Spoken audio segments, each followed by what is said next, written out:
my name is Nathan Jackson, and this is Nathan's Neighborhood History. Today we're going to be featuring Benton Park.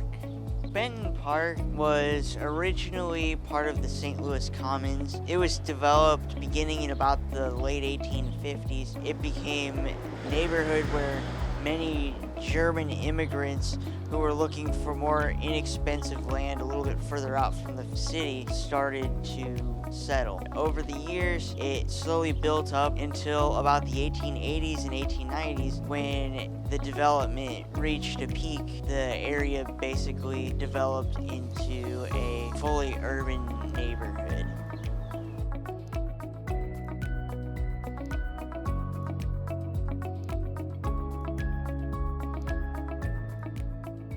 So these row houses here are one of the nicest examples of an Italianate style row of houses in the city. And the Italianate style was commonly used in the mid-19th century in country homes, and after wealthy Americans went to Europe and began to see these types of houses in the Italian Renaissance style when they went on their grand tours, and they brought the style over to America in the 1840s and 50s. After the Civil War, beginning around about 1865 or so, the Italianate style also was implemented in the use of townhouses. So you would get a lot of townhouse and row house construction in the years just after the Civil War. These examples here were built by the St. Louis Mutual House Building Company, one of the earliest professional house builders in the city of St. Louis. And it was actually built in two different parts. The three houses that you see right here on the end were built in 1873. And these houses all appear on the 1875 Compton and Dry map by themselves. In 1876, they decided to build more of these Italianate style row houses and added another 7 row houses, which are located a little bit down the street. This building was built in 1888 by Freund brothers, and the Freund brothers were actually involved in the bakery business. Originally, they started their bakery in Soulard baking rye bread, and they were actually employed by Ulysses S. Grant to supply bread to the Union Army. In 1888, they were involved in the real estate business as well, and it was in that year that they built this large building behind us.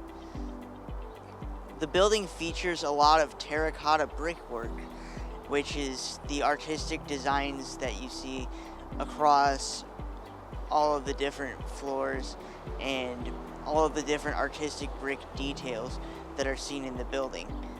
Terracotta brickwork was very common in late 19th century St. Louis and early 20th century St. Louis, and can be seen in many different buildings such as the Wainwright Building.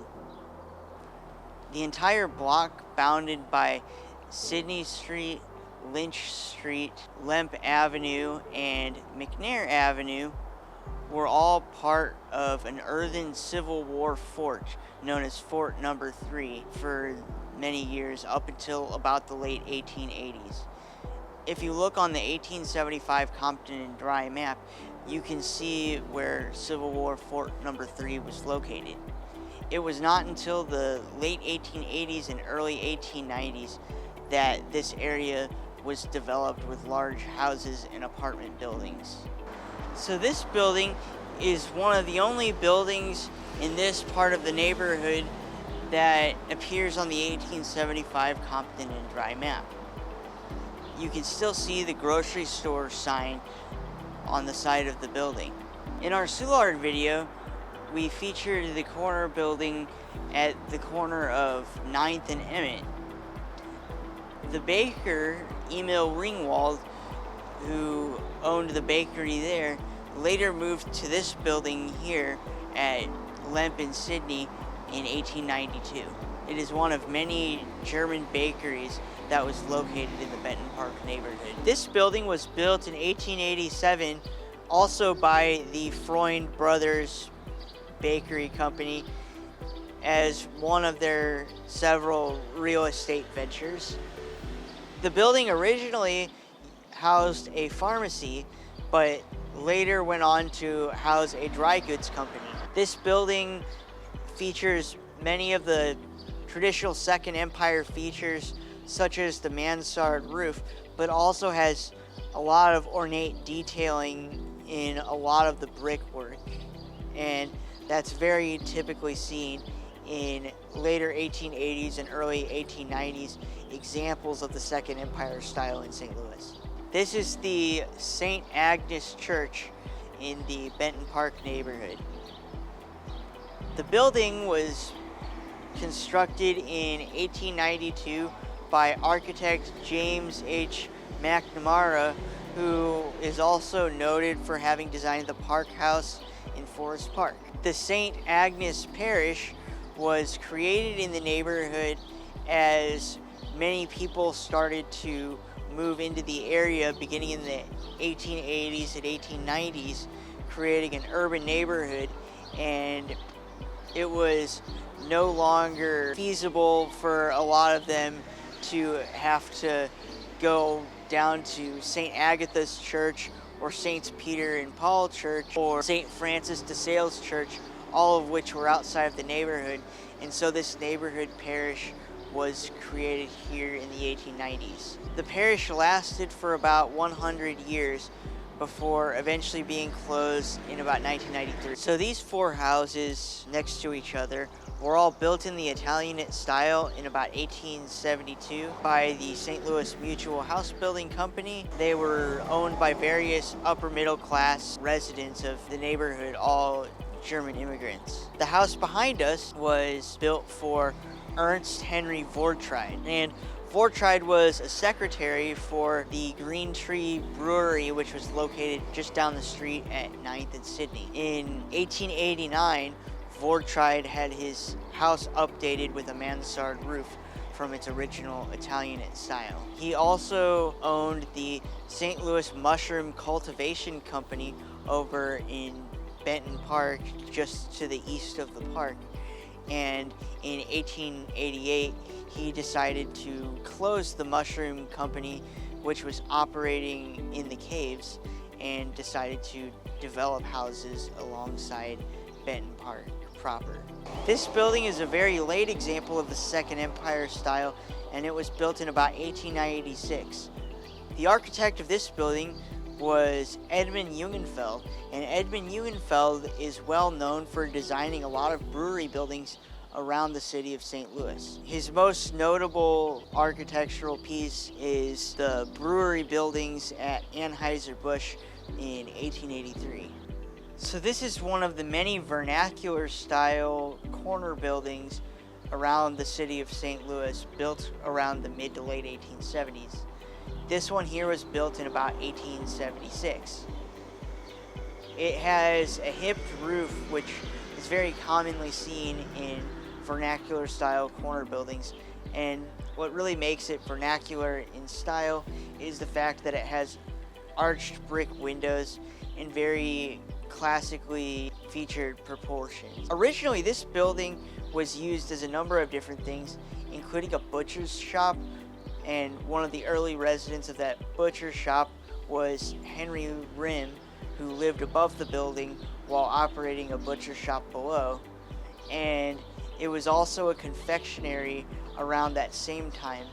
And in 1884, it was the headquarters for the 1st District Street Cleaning Department. So this is one of the many examples of flounder houses around the city of St. Louis. This example here was the first structure built on the block, probably around about 1860. All of the rest of the buildings surrounding it were built a bit later. For more information on the history of flounder houses and their architectural significance in St. Louis, click on this video here.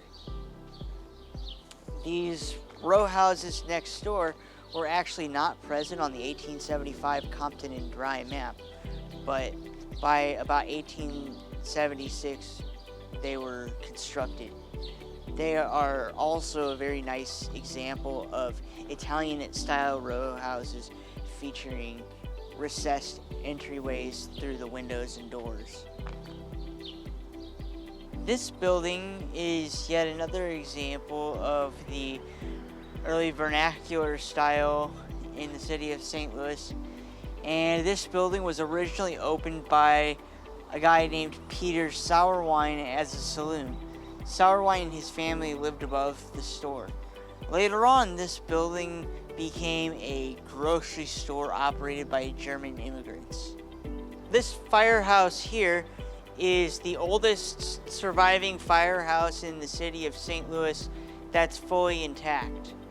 It was built in about 1875 as Firehouse Number 1, even though it wasn't actually the first firehouse in the city of St. Louis. It is the oldest surviving of all the firehouses. It's one of the only examples of Italianate style architecture that remains in the city that is used as a firehouse. The next oldest firehouse in the city of St. Louis was built approximately in the early 1890s. Thank you for watching this house. Be sure to like, comment, and subscribe.